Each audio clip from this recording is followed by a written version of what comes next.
हमारे संवाददाता अरविंद ओझा इस समय दीपेंद्र पाठक से बातचीत कर रहे हैं। सीधे अरविंद के पास आपको लिए चलते हैं। जनरल यही कहना चाहूंगा कि ये हाइट ऑफ इनसेंसिटिविटी है। हम अगर अपने सामने कोई इस तरह का अपराध होता देख रहे हैं तो निश्चित रूप से हमें इंटरवीन करना चाहिए। अगर वो इंटरवीन करते तो शायद ये नहीं होता। तो ये डिफरेंट है। जो पुलिस का हमारा प्रोफेशनल फोकस्ड रोल है कि ये एक नृशंस हत्या है और इसमें आरोपी को हमने पकड़ा है और हम साक्ष्य इस तरह से इकट्ठा करेंगे और इस तरह से इसको फोर्सफुली न्यायालय के सामने रखेंगे ताकि इस पे कड़ी से कड़ी सजा हो सके, एक्यूज्ड को मौत की सजा तक।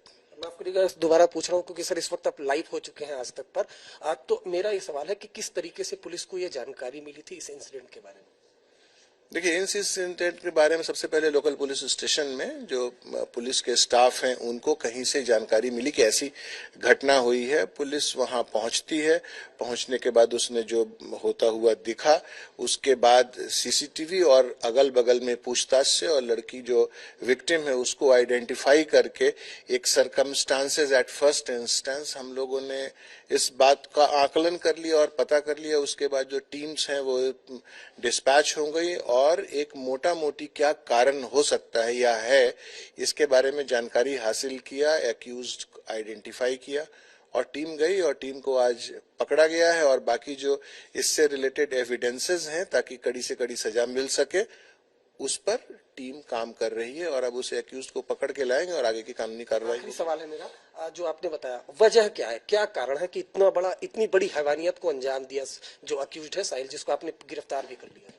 देखिए, मुकम्मल तरीके से इन्वेस्टिगेशन के बाद ये बात सामने आएगी, लेकिन एट फर्स्ट इंस्टेंस जो बच्ची है उससे एसेलेंट की कोई जानकारी थी। शायद इधर कुछ दिनों में या तो कोई झगड़ा हुआ है या बच्ची ने बात करना बंद कर दिया।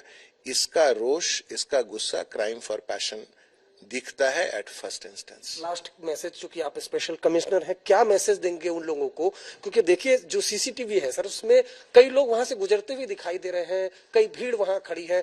किसी ने बहुत ज्यादा रिएक्ट करने की कोशिश नहीं की। अगर रिएक्ट करने की कोशिश की होती, यही सवाल उठ रहा है, लोग यही उठा रहे हैं, तो शायद पीड़िता की जान बच सकती थी।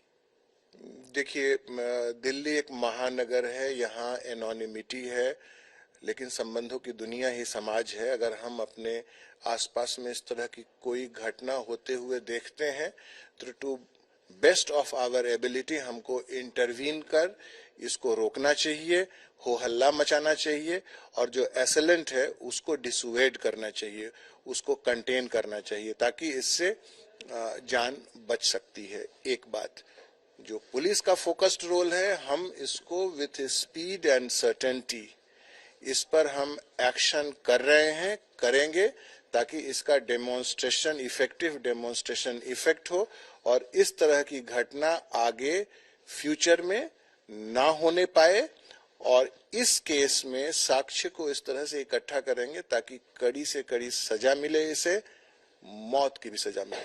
शुक्रिया हमसे बात करने के लिए। बहुत बड़ी बात कही स्पेशल कमिश्नर ने, जो आज तक पर लाइव थे, कि मौत की सजा मिले इस तरह के हम एविडेंस कलेक्ट करेंगे, नंबर 1। नंबर 2, बड़ी बात यह कही है कि संबंधों की दुनिया ही समाज है। जिस तरीके से अगर आप देखें सीसीटीवी फुटेज में तो जो आरोपी है जिसे अभी गिरफ्तार किया गया कुछ देर पहले, स्पेशल कमिश्नर को आपने सुना होगा कि किस तरीके से वारदात को अंजाम दे रहा है, लेकिन लोग आसपास है वो बाकायदा वहां से गुजर रहे हैं। किसी ने मुझे लगता है कि थोड़ा सा समाज को भी मंथन की जरूरत है।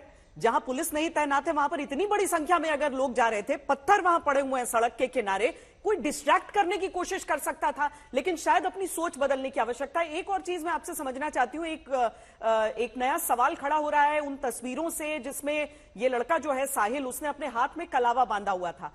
क्या वो अपनी आइडेंटिटी को छुपाकर अपनी दोस्ती रख रहा था? क्या इस तरह की कोई चीजें अभी सामने आ पा रही हैं? क्यों वो बंधा हुआ है?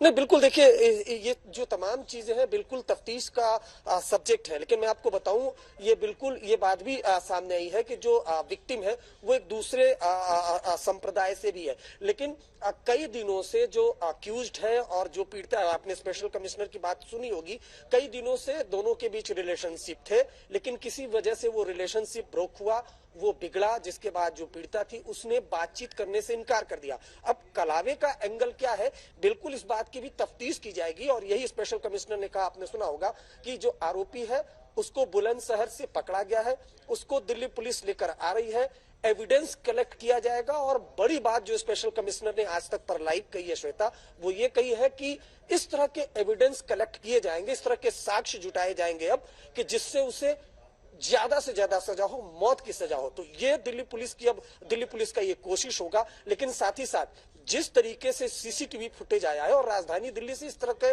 कई सीसीटीवी फुटेज श्वेता हमने देखे हैं जिसमें इस तरह का इंसिडेंट होता है, चाहे दुर्घटना हो, चाहे इस तरह की का हीनियस क्राइम हो, लोग अमूमन सामने नहीं आते, एफर्ट नहीं करते हैं। इसमें जो आरोपी है वो महज एक था, ऐसा नहीं है कि एक से ज्यादा आरोपी थे, एक आरोपी था, और वो भी नहीं कि वो कोई गोलियां बेतरतीब गोलियां चला रहा था, कि वो गोली चला रहा था किसी और शख्स को लग जाता। उसके हाथ में चाकू था, लेकिन बावजूद इसके वो ताबड़तोड़ और आराम से, अगर आप सीसीटीवी देखें, दिल दहला देने वाला सीसीटीवी है, कई बार वो वार करता है, और उसके बाद सिर्फ चाकू गोद कर उसका मन नहीं भरता, वो बड़ा सा पत्थर उठाता है, उससे सर पर वार करता है, और उसके बाद इतनी देर तक वो जाकर लौट कर भी आता है, लेकिन किसी भी व्यक्ति में कोई हरकत उस समय नजर नहीं आ रही है। बहुत सारे तरीके थे जिसको आजमाया जा सकता था, लेकिन शायद लोग सोचना ही नहीं चाहते थे।